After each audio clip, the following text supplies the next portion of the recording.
conversation that we had, we talked about the image of God and how seeing that in other people is what kind of helps our vision to fly through all those exterior factors, what we might want to discriminate or dislike them based on.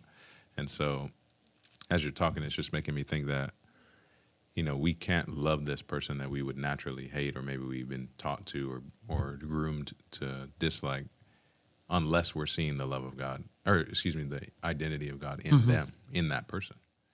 It's so true. And it's because, again, we dehumanize people in a way in our evangelism or in the way we share Jesus. They become a goal. They become like a means to an end, where we want them in our church or we want them saved, when really the work of salvation is Christ alone. And if we really believe that, then what's our task? Well, show love without any conditions.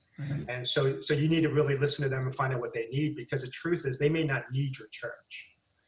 They maybe need another church or another type of community that's not even institutionally based, because all the institutions are being dismantled today.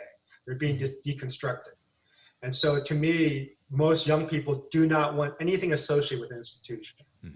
And so to me, you really have to be able to see them. So what that means, Nick, is you're hitting on something really significant, because if you have to see with these people, like our theology sometimes sees them as totally depraved. They are, you see the Ephesians passage, we're dead in our trespasses and sins. There's nothing that we do good like. So there's that thinking. But there's this other side of it that's we don't know how to mix in, where these people that don't know Jesus, they have intrinsic value. So even if they don't ever say yes to Jesus, they are beautiful people. They have worth. They're good people. They may not be good in the sense of how we theologically define it, but their heart intent is not to do harm. They want to see the world change. I say a majority of humanity probably would want that. But if you don't see that, and you only see them as totally depraved, as man, they're the outsider, they're the enemies, they're children of Satan. I go, yeah, that's why you treat them like a product. That's why they see you preaching at them like you do, and they're going to ignore you. Whereas Jesus, man, he brought himself. He saw them with so much love through the Father's eyes. He loved them just for who they were and their brokenness and their beauty.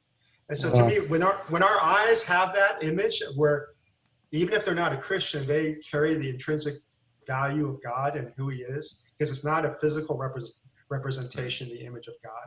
It's his character.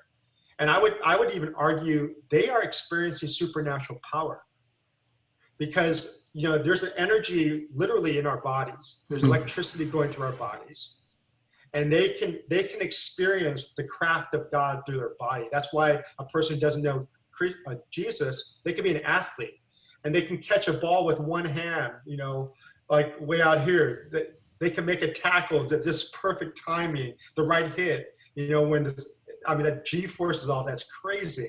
Or you get a musician in orchestra, you go, whoa, that was inspired. They weren't Christians, but they were reflecting the image of God. Right.